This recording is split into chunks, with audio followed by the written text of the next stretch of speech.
What do the wounds themselves tell about Brian Kohlberger's mindset that night? Each victim's injuries reveal a different psychological story. Now, I want to say this is not fact. This is a behavioral theory based on the evidence we know and the patterns investigators often analyze.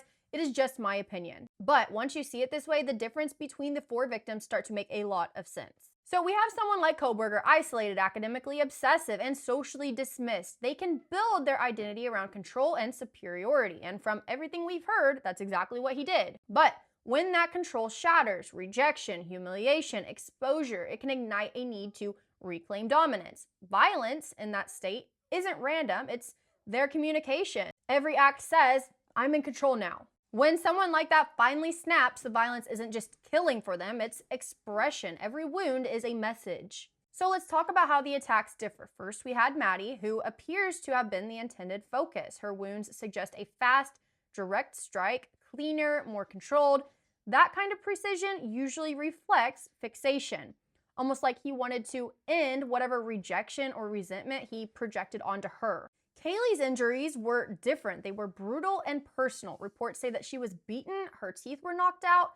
That kind of overkill comes from rage, not efficiency. If she wasn't supposed to be there, her presence could have shattered his control completely. The violence becomes symbolic, punishing her for being there, for defying his imagined script. Now, that could be flipped the other way, though. He intended to target Kaylee. She wasn't supposed to be there, but he went the night that she was. Investigators believed that Brian had actually checked Kaylee's room before entering Maddie's room. So if Kaylee was the intended target, that could also explain why her attack was so brutal and why he attacked Maddie more quickly so that he could get to Kaylee. We will never truly know who was the intended victim, so it just depends on how you want to read those wounds. But to me, Kaylee's wounds read as more chaotic. They suggest confusion and pure rage. If she wasn't supposed to be there, her presence may have triggered an emotional spiral. Her attack shows hatred, not planning. Now we have Xana, who had 50 plus wounds, most of which were defensive and while she was alive.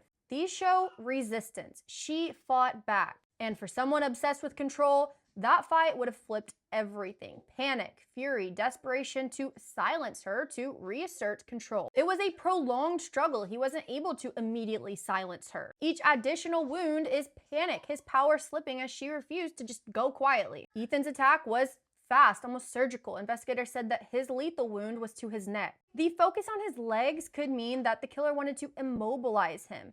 Symbolically, that's jealousy meeting insecurity. He represented everything that the attacker, Brian Kohlberger, wasn't. Tall, strong, and grounded. Personally, I believe he partially immobilized Xana and then went to Ethan out of fear that he could wake up and possibly even overpower him. I believe he did that lethal wound to his neck so that he could return to Xana without having to worry about Ethan coming to help her, essentially. Then he went back to his legs, and it was all symbolic. He wanted to feel like he had won back control. So across all of this, there's one thing that keeps coming up.